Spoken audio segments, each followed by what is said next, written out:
Ezra Hashem, today's daf is Masechta Bava Metzia daf Ayin Aleph, and we are beginning daf Ayin Amud Beis, about 9 lines from the bottom. The Gemara starts off with a pasuk. I'm going to make it bigger. Okay, the Gemara starts off with a pasuk. Hold on.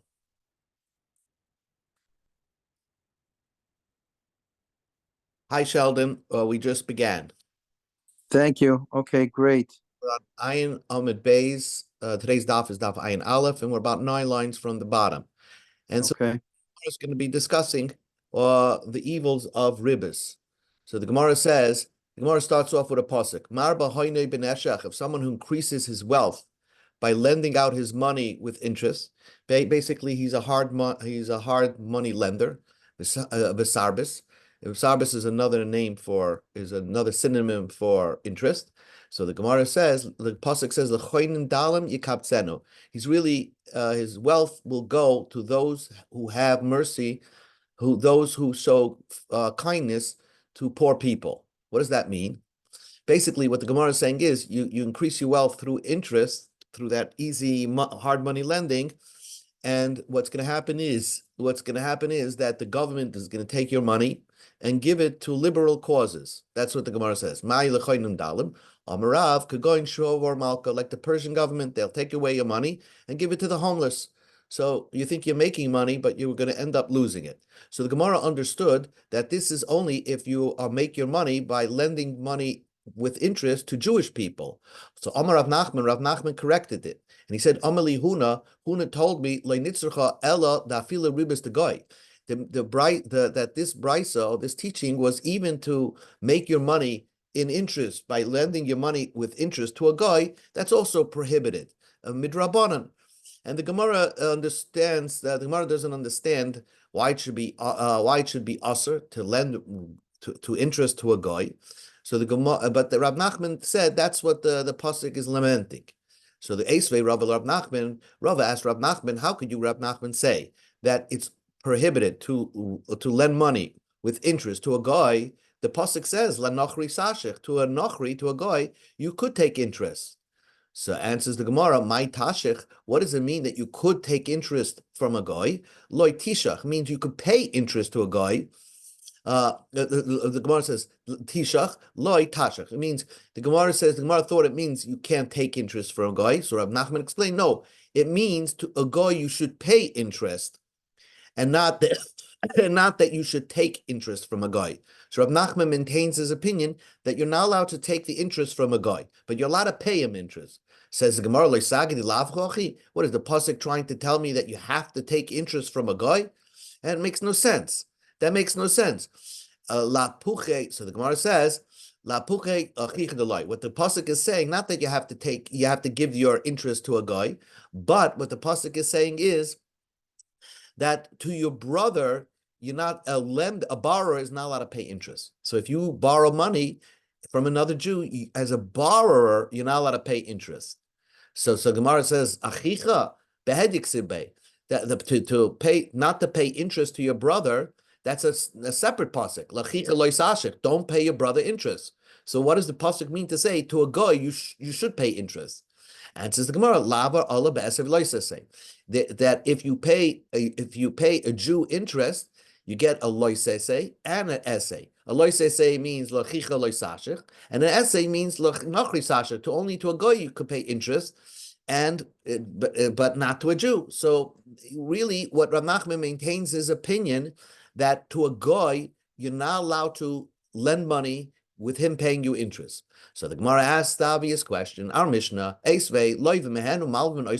Mishnah says you could clearly lend and borrow from a guy with ribis, even a good guy that doesn't serve avodah zarah.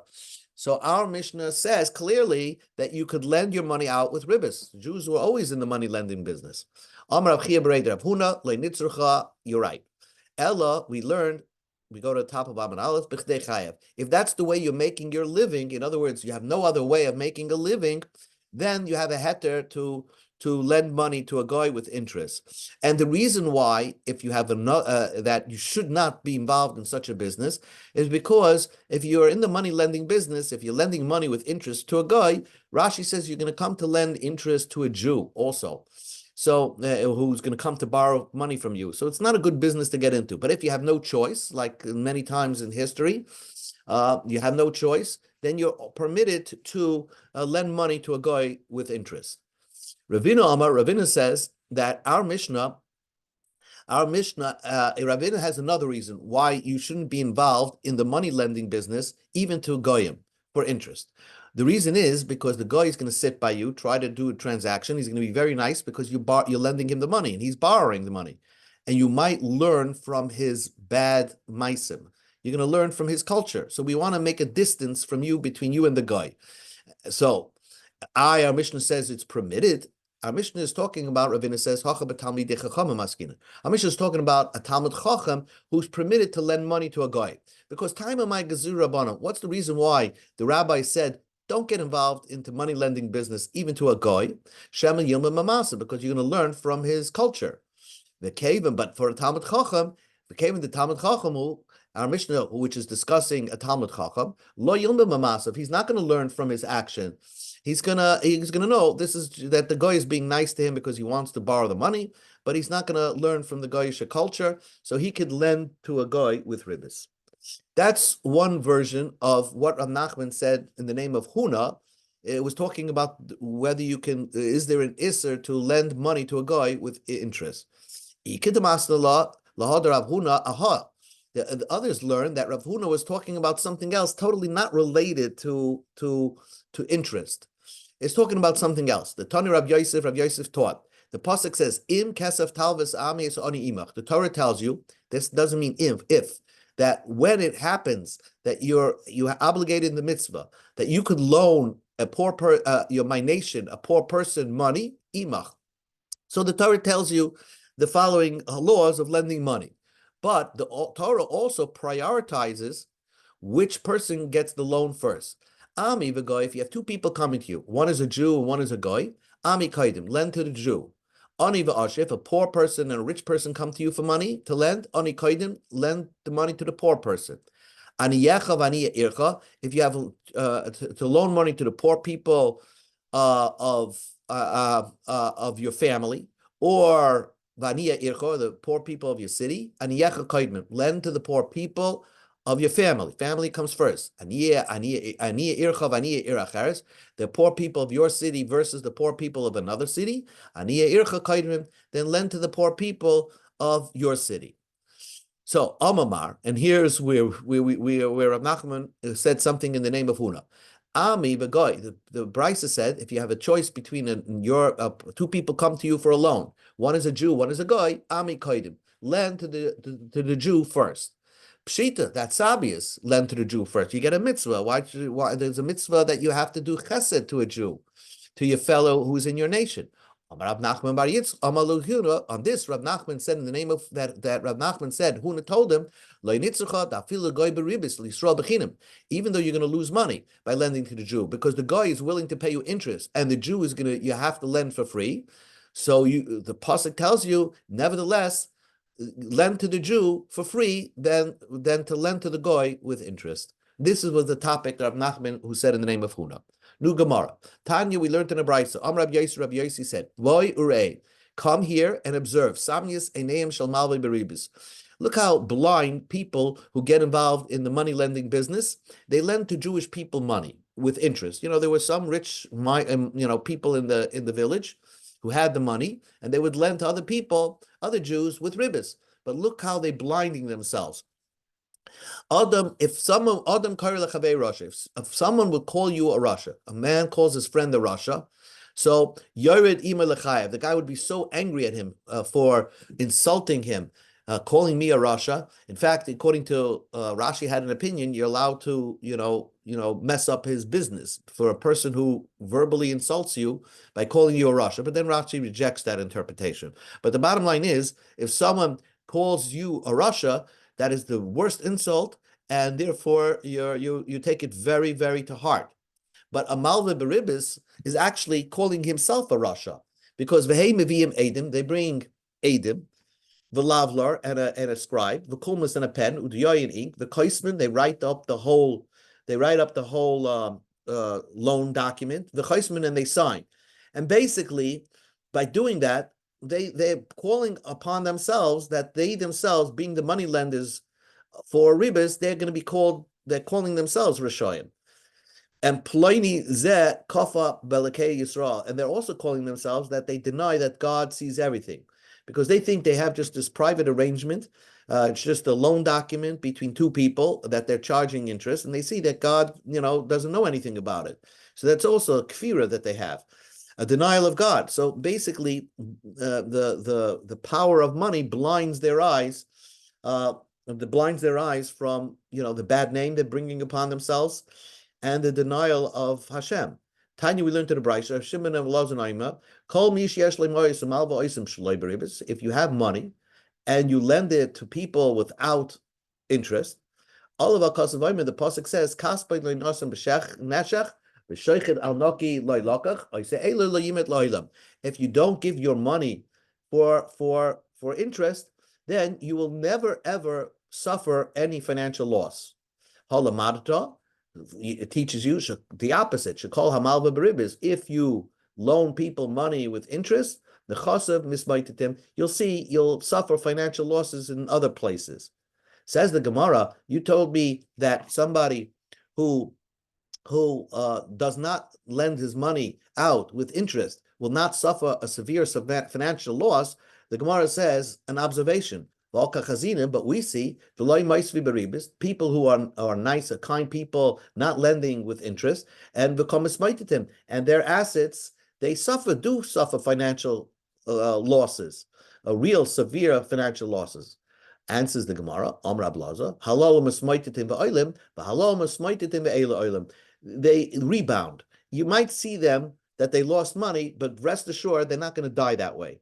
They're going to rebound somewhere in life, because they were so kind and followed the Tzivoy Hashem of not lending money with interest. So even though they suffer a financial loss during their lifetime, they will rise again. However, somebody who lent his money with interest, when he suffers a financial loss, he'll never recover. Lama, the pasuk says, Lama sabit voidim tachrish kibala rosh tzadik mimenu. This is Habakkuk lamenting. He says, why do you stare, you betrayals, as the Russia, and silence yourself, as the Russia swallows a tzaddik, someone who is more righteous than him.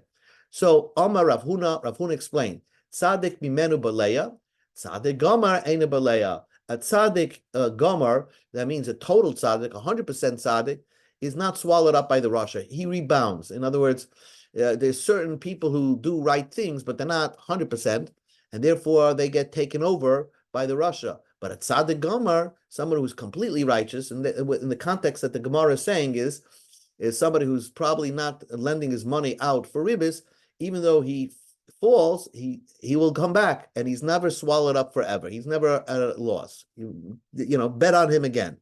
Tanya, we learned in the Brisa. Rabbi Yoimim, Ger tzedek ha'amur li'inyan mechira, v'ger toishav ha'omen li'dibrius enim bahu.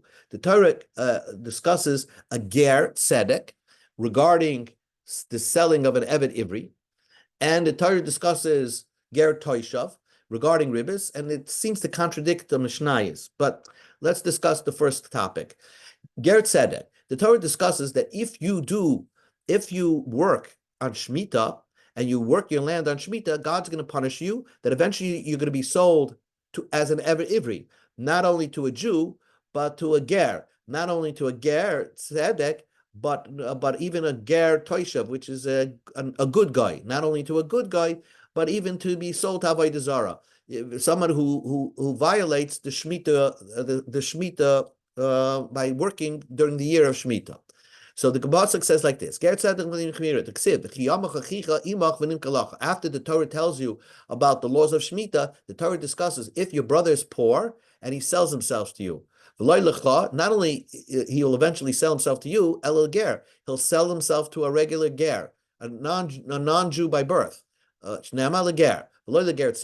to a righteous ger who accepted upon himself all the mitzvahs. El ger toishav, you'll eventually be sold to somebody who's just a goy. but who doesn't have avodah zarah in his house. Shneimar leger toisha. Mishpachas ger zeh hagoy. You'll eventually be sold to a goy. All this means is that if you don't do tshuva, if you the Eved Ivri knows why he's being sold, and he says, I don't regret working my field in Shemitah, then eventually you'll be sold to even a goy. That eventually, if you don't do tshuva, you'll be sold to work for the avodah zarah itself. You'll work for the church. So the pasuk describes somebody who works his field on Shemitah and he loses all his money and he eventually is forced to sell himself as an Eved Ivri. And if he doesn't do tshuva, he'll eventually be sold not only to a Jew, but to a ger. Amamar, ger. So what we're seeing over here, lememra, from this Gemara, you see, the ger koni Eved Ivri. A ger is permitted to purchase an Eved Ivri, a Jewish slave. It means I'm allowed to buy a Jewish slave, but a ger is allowed to buy a Jewish slave. Uraminu, I'll ask you a contradiction in the Mishnah. Mishnah says, "Ein hager nikna be'ever ivri, ve'ein isha v'ger koinin ever ivri." A ger cannot be sold as an Eved Ivri, and a woman and a ger cannot buy an Eved Ivri.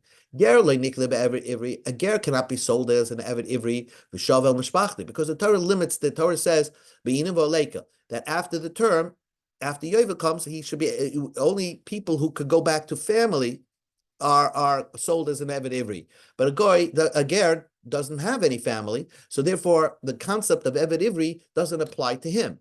Ein isha v'ger koinin Eved Ivri, and a woman and a ger cannot purchase an Eved Ivri. Isha, why can a woman buy an Eved Ivri if she's a rich lady? La v'rechara, because that's not the proper way, because she might have an affair with the guy that she bought at an Eved Ivri. Ger nami, ger gemiri, demikni kani, deloy mikni loy kani. The ger also cannot be sold, cannot buy an Eved Ivri, because since they cannot be sold as an Eved Ivri, they cannot be buy an Eved Ivri. So how could the pasuk say that how could the pasuk say that if the person who did work on Shemitah and was sold as an Eved Ivri, he will eventually be sold to a ger? But we just learned in our Mishnah, a ger cannot buy an Eved Ivri. Answers the Gemara. Amar of Nachman by Yitzchak. Rav Nachman by Yitzchak says, "Ein a koine v'dinek Yisrael, av a koine v'dinek a goy." You're right. He cannot buy an Eved Ivri so that the Eved Ivri is like a regular Jewish Eved Ivri, but he'll buy the Eved Ivri, but the Eved Ivri will be like a goy who buys an Eved Ivri, which means that every Jew who buys an Eved Ivri, when he dies, his son takes over the rights to that Eved Ivri. But when a ger buys an Eved Ivri, if he dies, his son will not take over that rights to the Eved Ivri. So that's the difference. The Tanya we learned in the Brisa, just like when you sold to a goy, that goy and the Eved Ivri who sold to a goy, when the goy dies, you don't work for his son. So when you sold to a ger, when the ger dies, the Eved Ivri will not work for the son of the ger. Amamar, we learned above.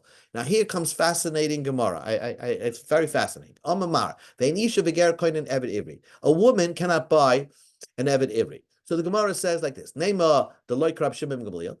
Maybe that Bryce is not like Rab Shimon ben Gamliel. The Tanya we learned in a Bryce. Isha koina esa shvachos ve'nis koina savadim. A woman could buy women slaves like a maid. Ve'ina koina savadim.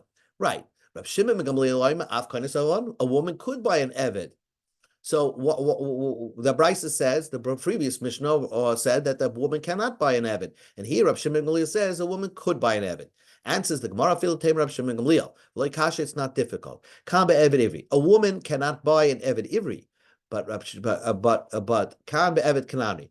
But when Rab Shimon ben Gamliel says they can buy an Eved, it means they can buy a goyish slave. What's the difference? If you're worried about an affair, so what's the difference between a Jew and a goy? If the woman purchases the slave. Answers the Gemara, fascinating. Eved Ivri, if she buys a Jewish slave, if they have an affair, then tzniya law. The man's not going to talk about it, and she's not going to talk about it, so nobody's going to know about it. But Eved Kanani, if she buys a goyish slave, Pritzla, she knows that if she's going to have an affair with this guy, he's going to tell the world, oh, I had an affair with my boss. So therefore, there's a deterrent for her not to have an affair with him, and therefore she could purchase an Eved Kanani. Says the Gemara, Ela Hodi Ton Rabbi Yosef. This Rabbi Yosef you didn't hear. Malta loiterar karba. If someone is a widow, she should not raise a dog, because we're afraid that she slept with the dog, and because she's lonely. Like tishru barbe rabbi shpiza, and she should not invite a yeshiva man as a guest to sleep in her house permanently. So the Ishmael barbe rav, she shouldn't have a yeshiva boy in her house sneala, because they may have an affair with each other. Ela kalba, a dog, if she had relations with that dog, keva the misrachba mirtisa, the dog is going to be following her around and sticking to her, and therefore everybody's going to know she must have slept with the dog, because dogs don't stay so close to their master unless there's a intimate relationship. So she's not going to do that. She's going to be afraid to have an intimate relation with her dog. Answers the Gemara, Amri, not so. Sometimes if you give a dog a piece of meat, it will be intimate with you. Amri, people will see that if this dog is very close, intimate with her, with his boss, with its boss, the woman. People will say, wouldn't think that the woman slept with the dog. They'll say, the reason why they're close is because she keeps feeding him good pieces of meat. But so therefore, it's not well known, and therefore it's the halacha. Rabbi Yosef says, Malta, a widow, should not be raising a dog by herself. Ger Toishev, in Yeribis Mahi, what is the story about Ger Toishev? It says that if you lend people with ribis, what's that talking about? So how do you explain that? The pasuk says, if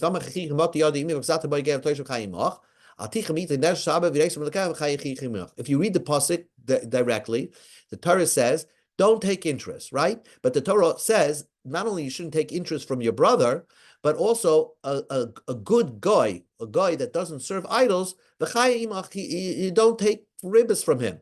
So it's mashma from a goy, you're now allowed to take ribbis. Uraminu, then I ask you a contradiction. Our Mishnah says, of course you can interact with goyim and charge them interest. How could our Mishnah be against the pasuk that seems to imply that for a goy you're not supposed to take ribbis? On this, Rav Nachman Yitzchak answers, explains the pasuk. Rav Nachman Yitzchak, miksiv al tikach mi'itam, don't take from them, which means from a Jew and a goy, ribbis. If the pasuk says al tikach mi'ito, don't take from him. It's only from a Jew. From a goy, you learn that you have to give. You can't, if he's poor, you have to help him out. But if you're helping him out by loaning him money, only from a yid you're not allowed to take interest. But from a goy, you're allowed to take interest, because the Torah switch from the plural basically and said the singular form. Don't take from him ribbis.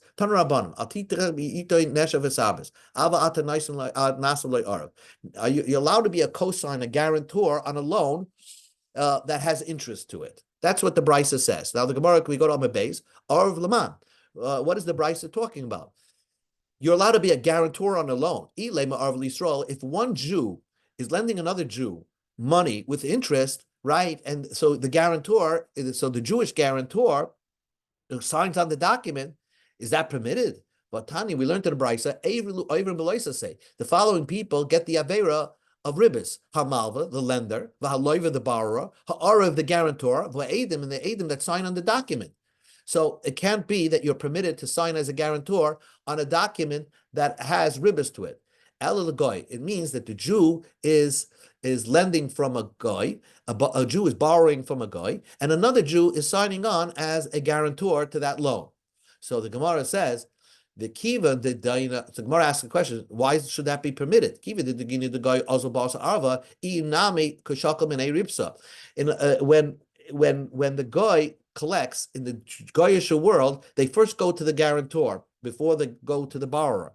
So it's almost like the goy lent both of them the money, and the goy is collecting from the guarantor. So the goy is collecting from the guarantor everything with the ribbis and all the interest owed, all the penalties. And now that Jew, the guarantor, is going to turn around, try to collect the money from the original borrower, the real borrower, and that borrower is going to pay the other Jew with ribbis. So how does that work? So why is a Jew allowed to be a guarantor on a goyish document, on a goyish loan? Answers the Gemara, that means that the goy didn't committed himself that when he's going to collect on the loan, he's only going to the original borrower. And in case the original borrower doesn't pay up, that's when he will try to collect from the guarantor. And at that time, it's almost as if the guarantor is loaning the money to the Jew, to the borrower, by paying his debt. So therefore, when the original borrower has to pay the guarantor, he's not paying ribis, he's just paying a loan that the guarantor laid out for him. So says the Gemara, if we're dealing with a guy who likes Jewish law, and therefore he's not going directly to the guarantor, but is also going to he first goes to collect the debt from the borrower. So why would he charge ribis? Interest is not part of the Jewish law. He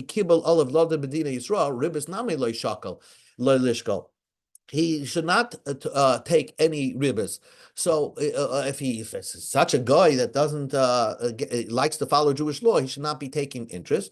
Rav Sheshes shekibel olav lezu v'lo olav zu. We're talking about a guy who accepted the Jewish law regarding collecting from the borrower before you go to the guarantor, but did not accept upon himself the law of not having loans with interest. He still wants to get interest. Okay, one more minute, 2 more minutes, and we'll stop. First, we learned in the Mishnah, Malva Yisroel Ma'osav Shel Goy Midas Goy, that a Jew can lend money belonging to a guy to another Jew, as long as the guy knows about it. So we'll just learn what this is talking about. Tana Rabbanan, the rabbis taught, Malva Yisroel Ma'osav Shel Goy Midas Goy, Avaloi Midas Yisroel. Ketzad. What's that talking about? Imagine this case. Yisrael shalava mois min agoy beribis. A Jew borrowed money from a goy with interest. One Jew, Reuven, we'll call him. Uvikish lachzirim lo. And he wanted to return the money with the interest to the goy. Matzi Yisrael acha. So Shimon found him, ba'ama, and he said to Reuven, Tneimli, give the money to me. Ba'ani ala lecha kederach shatam alaloi. In other words, you extend the loan by the guy, lend me the money, and I'm going to continue to make your interest payments that you owe the guy. So Aser, this is Aser, because it looks like the Reuven is actually lending money to Shimon, and Shimon is paying, besides going to return the loan, because until then he's paying interest payments. So that's for sure Aser. But if they went back to the original person who has this money, which is the guy, and Reuven tells the guy, do you mind if I lend the money that I owe you to Shimon? I wanted to close out the loan, but now Shimon needs a loan. Can I give the money to Shimon? Mutter, that's permitted, because that really is the guy giving the money, the new loan, to Shimon. It's not Reuven giving the loan to Shimon. And we'll finish here. Goy shelava ma'osav miyisrael beribis, a guy that borrowed money from a Jew with ribis.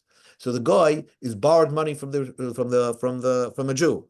Ubikish lachzirim, he wanted to close out the loan to return the money to the Jew. Matza Yisrael acha. So another Jew found the guy, and he said, and he said to him, Tleim li, give me the money, and I'll pay the loan on your behalf. So basically, the guy is going to loan the money that he got from the Yisrael to another Jew, and the Jew will pay interest payments to the guy. That's permitted, because a Jew is permitted to pay interest payments to a guy. But if they went back to the original person whose money it is, the Jew's money, and the guy says to the Jew, do you mind if I take your money, which I wanted to give to you, and close out the loan, but instead I want to give it to the other Jew as a loan? So then that would be usher, because now the Jew, it's basically one Jew lending another Jew with interest, and that would be usher. So we'll stop over here by Bishlama Sefer in the second page. Okay. Very good.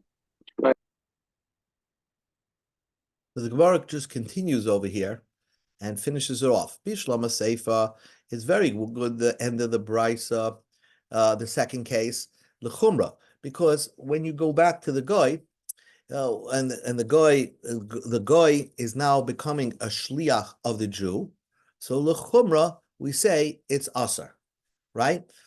L'chumra, we say that it's Aser. Reisha, but the beginning, even the Ein Shlichus guy, so let's see the Rashi over here. The Gemara says like this: Bishlama Sefer Diktonim Himide Eitzel Yisrael Aser. If they went back to the Jew as Asa, the mashma shegoy zeh choshev shluchei shel Yisrael. Because is the guy really giving the second Jew the money, right? The guy borrowed the money originally from the Jew, and now in front of the Jew, he says, "Can I lend this money to another Jew? Because I'm really ready to return the money." We say that this would be also because it looks like the lender made the guy a shliach to give the money to another Jew. I and we paskin shluchish ladam kamaisai. And even though he's a guy, will Chumrah not allow that. But the beginning, El Aresha, it says Himidu Etzel guy, the first case, when the Ruvain borrowed the money from the guy, and they went back to the guy, and Ruvain said, "Do you mind if I lend this money to Shimon?" And the guy said, "It's okay." So then it's mutter. So the Gemara says, since a guy cannot make Ruvain a shliach, so that means it's really Ruvain's money who's lending Shimon, and Shimon is paying ribbis, albeit not he's giving the money to Ruvain as ribbis, and ribbis is and Ruvain is going to give the money to the guy. So it's as if Ruvain is giving ribbis to another Jew. Answers the Gemara, the guy said, Hanaychim al gabe karka v'hi poter. The guy told Reuven, put the money on the floor, and I'll consider it returned. And now, Shimon, you pick up the money. So it's almost as if the guy is directly lending Shimon. Remember, what's the novelty of the brisa? What would be the chiddush of the brisa? Of course, if a guy lends a Jew money, it's not a problem. It means that actually that he took it back from Reuven. The guy took the money back from Reuven and gave it to Shimon. So the Gemara says, what would be the novelty? So the Gemara says, what would be the novelty? If the guy took the money back, there is no novelty over here. There is no novelty, and he lends it to Shimon. What's the point? Of course, you could charge ribbis. So the Gemara says, I would have thought, Goy Gufi Ki Ovid Adaiti Disro Kagama V'Yahav Kamash Malam.